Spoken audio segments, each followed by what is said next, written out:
Well, Collin, thanks for joining me here. We're at the RCMP Heritage Museum today to just reflect upon the year for the Saskatchewan Construction Safety Association. Thanks, Kevin, and I really appreciate your time coming to do this. Yes, we are in a wonderful facility here at the here in Regina. It's a great construction project, and I think people should be really proud of it. Absolutely. So, Collin, as we look back on the year, a lot of wonderful accomplishments for the organization. What are some of the highlights? Well, you know, it's really been a significant year for us. You know, we started the year really with a milestone for us with respect to the Certificate of Recognition program. Government of Saskatchewan, through Central Services, adopted a new policy, and where construction projects over $1 million would now require core certification in order to qualify bids. So that's really exciting for our members who have really done significant investments in their safety programs to have that recognized. So we've heard a lot from our members who are pretty excited about that, and so that really kind of kicked off the year for us. Well, that's fantastic. So then, moving into the early part of the year, that you had done the Constructing Safety Leadership Conference, and that was a live streamed event. So that was something a little bit unique. Yeah, we did, and that was a little bit later in March of that year. We had a range of topics. We actually had somebody from Central Services speak. We had a couple of key leaders in the business, the construction business, speak, as well as folks that talked in areas of diversity, and so that was a really great. That was the first time we did anything like that for quite some time, and it was very well received. We plan on having another event like that next in 2019. It will be in April in Saskatoon at TCU Place, April 10th, I believe, and so we're really excited. We've got a fantastic group of people already lined up for most of our major spots, and we even have some folks from your shop, yes. That are going to be joining us as well. Absolutely. Some celebrity names, so really excited about that. Even prior to that, in February, we had major changes that happened with through our annual general meeting, and a big part of it was really involving our new board structure. We also introduced our new mission and vision statement, and constructing safety leadership is really the emphasis, and our vision is to have the safest construction environment in Canada. So that's really changed a lot of things for us, and where our focus is going to be over the next year and next few years.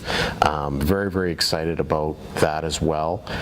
Leadership has really been the area that our members have said, you know, we really need to build that capacity up, and so we began doing the shift and modernizing a lot of what we're doing, and to really kind of to support constructing that kind of environment that they're asking for. Well, fantastic. Well, obviously you, the team, the organization as a whole, you've been doing a lot of things to really move the needle in a positive way, but in the spring you were also recognized with some pretty prestigious awards for all that hard work as well.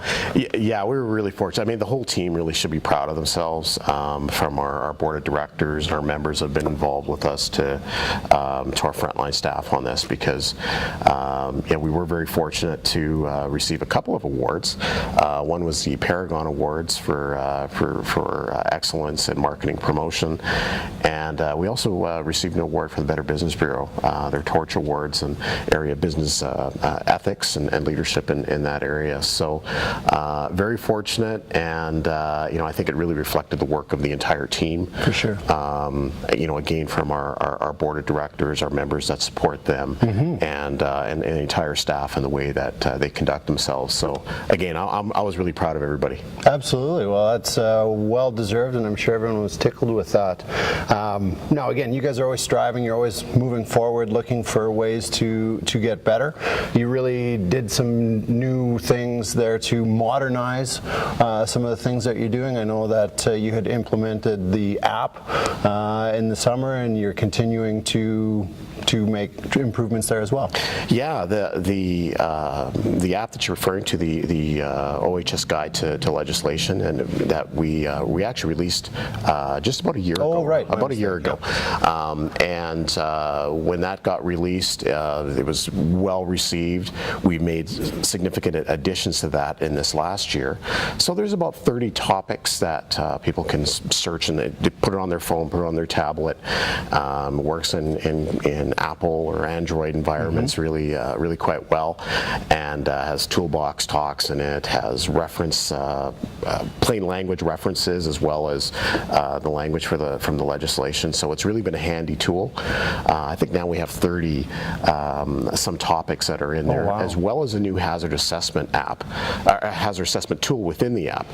And what's really neat about that is that it replaces a booklet that was fairly thick that people would fill out manually, and we still have those, but the ability to be able to use your phone or use your tablet to enter all that same information and then zip it back to the office all wirelessly, it's pretty cool, and people are pretty excited about it. Absolutely. Well, speaking of things that are pretty cool and pretty exciting, I know with your training program that you've made some major strides there, that you're starting to utilize some virtual reality in there. Well, we launched into a new partnership, and that partnership allowed us to enter a new world, literally. And so we announced it back in June. We first announced that we were entering into this. We're right now just playing with the beta versions, and it's utilizing the Oculus headset. A person's completely immersed in an environment where they're walking through, at this point, a residential work site, crystal clear imaging. Wow. And it's quite a neat experience to be able to go walk through there, identify hazards, and be given pop-up quizzes to find out if the user understands, can identify a hazard, but also find ways that they can mitigate that hazard. So it might be an object that's left in the wrong spot, or a particular hazard that may be a particular threat to an individual, but they have the options of what they could do to avoid or protect themselves in that environment. So it's pretty neat. We are looking into early 19 to see people actively use this much more, and then we'd like to be able to roll it out later in the year as a full tool that kids can use. Our folks in our classrooms can enhance their learning experience when we're talking about hazards, and so it's pretty neat. If you haven't got the goggles on yet, you'll be quite impressed. That sounds really cool. So speaking along those lines, with obviously making safety and training as easy as possible, you guys got into a partnership with Sask Polytechnic as well. Yeah, we've been working on a few things with Sask Polytech in the last several months, and really excited about all of them. We've taken our SCOT program, which is our safety construction orientation training course. It's a very, very popular course, and we partnered with them, and so every student now that goes through Polytech's construction program is able to access that. They get a one-year certificate. Typically that's a 5-year certificate for folks buying that program, but they will get a 1-year certificate.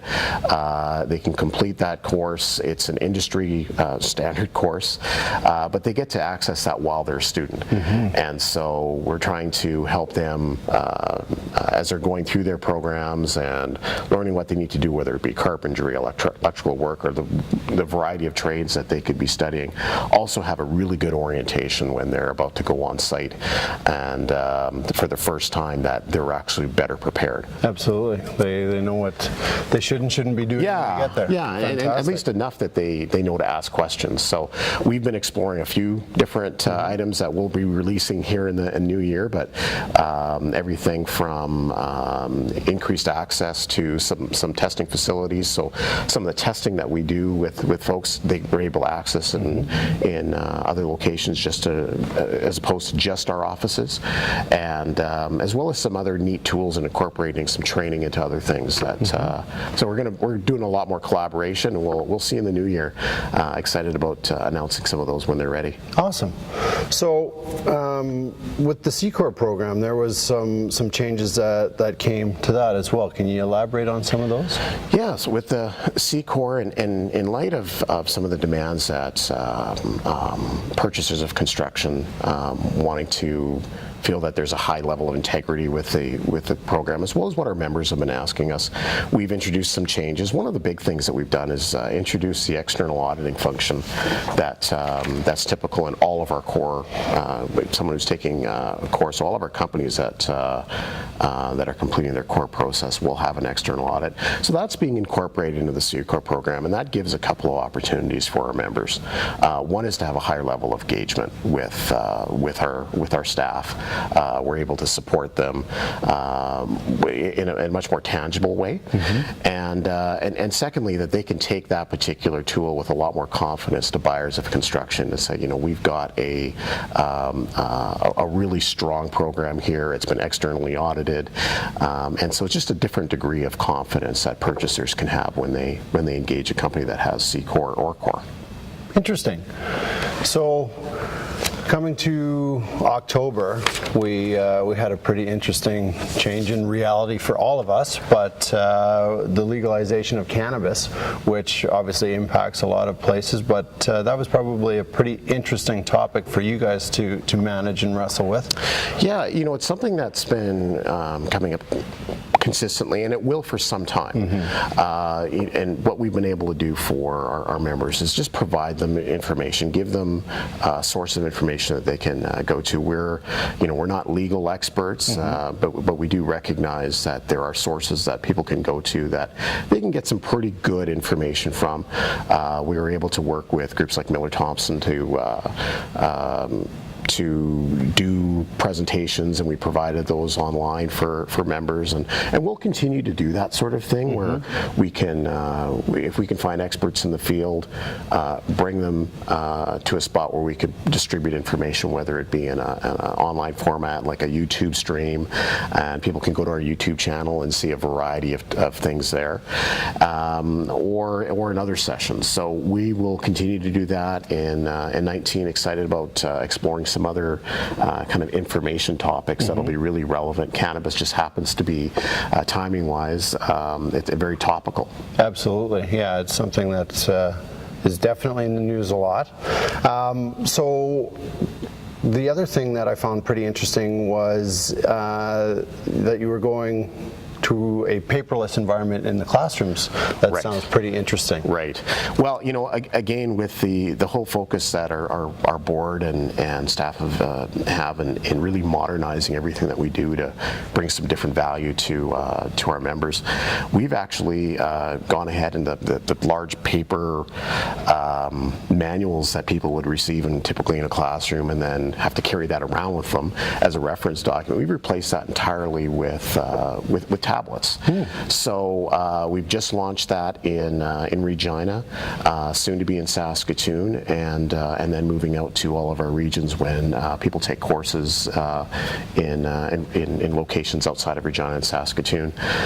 So it gives them the entire course. They can work with their instructor in that environment, not have to carry about large manuals, but also get an electronic copy that they can refer to on their phone or their own device back in the office as a quick reference tool if they want to go back and review something that they'd read. A whole lot easier than trying to fumble through a lot of manuals that may be sitting on a shelf and hard to carry around in the back of a truck if you're wanting to get some quick reference. So we're seeing this as a great service enhancement for our members, and our members have asked, hey, can you create a situation where we have less paper? And this is certainly one tool that we've explored, and it's from just simply our initial rollout of it, we've had some really good response. And so once we get a couple things settled, we want to make sure that if there's any bugs that we've taken care of those. And again, we'll be rolling that out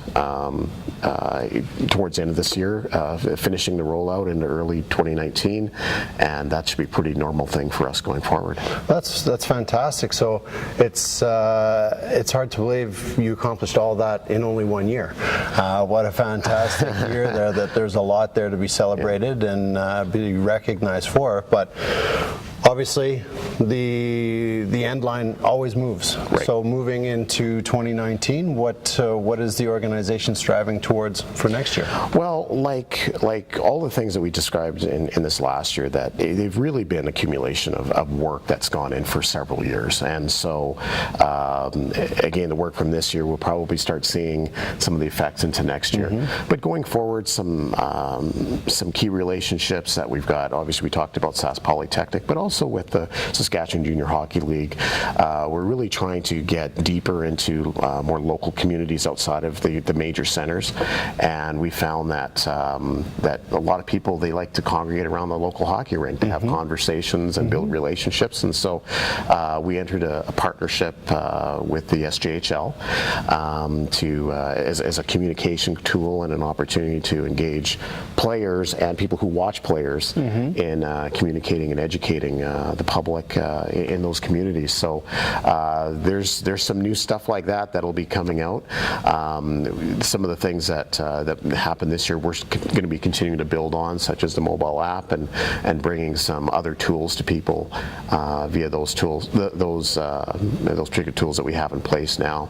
Our board is still wanting to move towards increased modernization, so we'll be exploring a lot of new things, and some things we're going to be just firming up the foundation to be sure that they're really solid for people for the next several years. Well, that's fantastic. Well, I guess when we do this again next year, I can't wait to hear what we've accomplished along the way, and good luck to you. That obviously the goal is always to achieve the safest construction environment in the country, and with the changes and everything that's happened here, it looks like you're well on your way. So good for you. Thank you, and thank you, Kevin, and thank your organization, Rawlco, for helping us with this. Very much a big part of the marketing and strategy behind what we're doing, because the big thing what we need to be able to do is communicate messages to people and help them understand. So again, I really appreciate your time and effort and support in doing this as well. Well, it's our pleasure. Thank you. Thank you.